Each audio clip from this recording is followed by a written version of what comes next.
Tell me if I'm wrong. You're slouched over watching this, you're super tired of looking at screens all day, and you're sick of going above and beyond at work. This is it. Today is the day you finally start setting boundaries at work. No more taking on more tasks than you can handle to show that you're a team player. It is the end of feeling guilty for saying no to working overtime. No more texting your friends to cancel at the last minute because you sat down on the couch after work and now you can't move. Today's the day that you start setting healthy boundaries with work and putting you first. However, if this is your first rodeo with setting boundaries at work, there are a few pitfalls that you might be in for. In this video, we are going through the 7 deadly sins of setting boundaries at work and what you need to do instead. If we haven't met yet, then welcome along. My name is Lucy, and this is the place for all things boundaries, work-life balance, and having more fun in your life. Make sure you subscribe if you want to see more content like this, and then come and say hi on Instagram when you finish watching this video. I'm not gonna lie to you, I'm a little bit obsessed with work-life balance and letting go of obligations that aren't yours to carry around. And for most of us, that means setting boundaries with your job. However, there are a few mistakes I see people make over and over when they start to say no. They lie, they make excuses, they feel guilty, they change their mind, and sometimes they get super resentful of the person they've said yes to. Why? Because they don't want to annoy people. They don't want their manager to get angry at them. They don't want to hurt people's feelings. They don't want to let people down just because they're too tired and need a break. That is why I'm going to go through these 7 big mistakes with you so that you can set professional boundaries without losing your job. Setting boundaries at work mistake number 1 is over-apologizing. I want you to think about the last time you said no to somebody at work. Because you didn't want to do it, you were too tired, you didn't have time. Did you apologize a lot? Did you spend the next few days feeling really bad because you saw them struggling because you didn't help them out? Over-apologizing is the first deadly sin of workplace boundaries. Instead of saying sorry for prioritizing yourself and your needs, here's a few things that you can say instead. Thank you for understanding. I can help next time. You have made my life so much easier this week by understanding. I'm making sure I don't burn out this week. I can help with X, but not Y. I wish I could be more helpful. Please feel free to message me if you still need more help next week. But only say that if you actually mean it. Using phrases like this instead of just apologizing will indicate to that person that your time and energy is valuable, that you're not just being difficult, and it might even improve your work relationships because you're being a better communicator. So the first mistake was over-apologizing. The second one is over-explaining. Picture this. Someone has just asked you to work this weekend and you say, no, I can't because you see, I was going to drive my sister's dog out to the place and I mean, you don't know her. No, I do have a sister. Yep.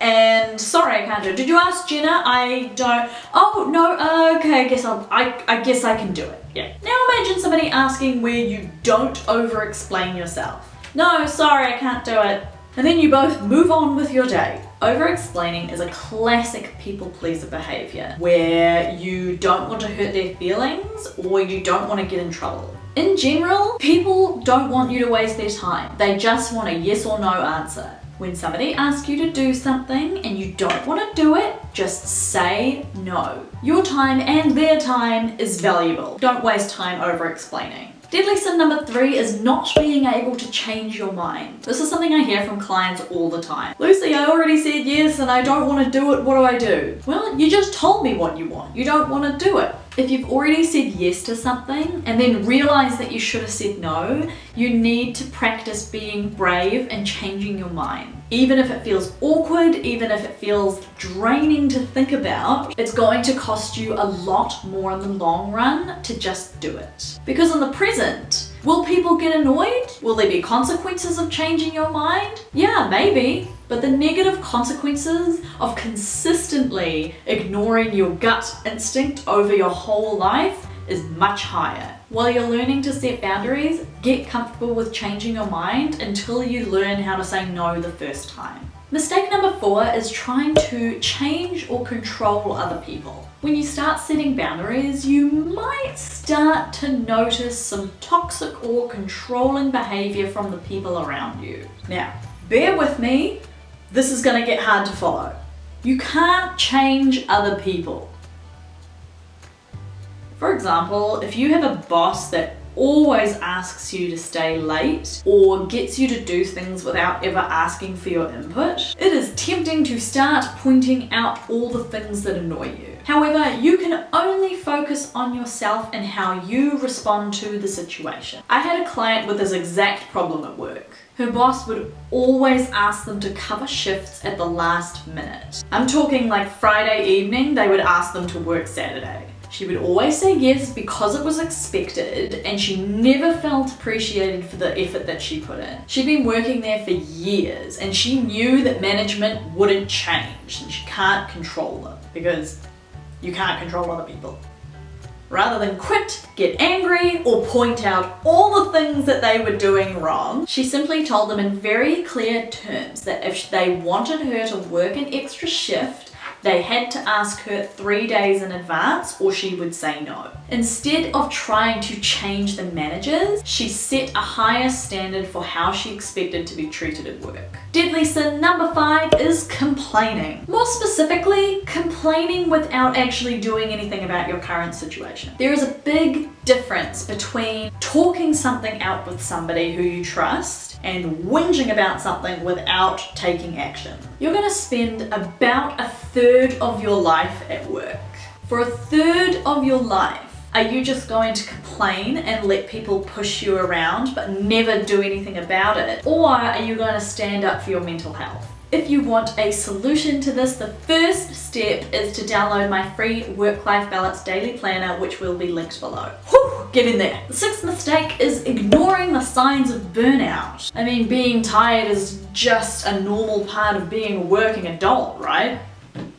Here's the truth. Ignoring the signs of burnout is a surefire way to have actual burnout. If that happens, you might have to take time off work to recover, stop going to social events altogether, and force yourself to take care of your mental and physical health. It is much easier to set boundaries now and identify the beginning signs of burnout. That way you can make time for self-care before it actually happens. The 7th and final deadly sin is letting people make you feel guilty for putting yourself first. Here's the truth I need you to remember. The only people who will get mad when you set boundaries are the people that benefit from you having them. So when you start saying no and giving yourself longer deadlines and not coming into work on the weekends to be a team player, some people will make you try and feel guilty. However, you are the only person that has to live with the consequences of your decisions. Your manager, your coworkers, they don't have to live with the consequences of your burnout. They get to benefit from you having no boundaries, and then you have to deal with the fallout. In the overall long-term vision for your life, you can't make decisions based on what other people need all the time. You need to come first always. And you can't let anybody make you feel guilty for prioritizing your mental health by setting better boundaries at work. If you're ready to start setting professional boundaries and getting your energy back, you can send me an email hello@lucybecker.com to talk about one-on-one coaching or to get me to come and run a virtual workshop in your workplace. Thank you so much for watching. Don't forget to like and subscribe if you found this video helpful, and I will see you in the next video. Oh, so close. Okay. It's just me alone in the house. Alright, do that all again. Big noise, starting again.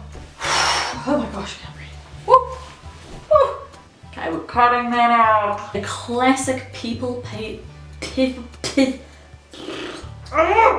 is a classic people Okay. No, we're cutting it out. Cutting it out. Okay.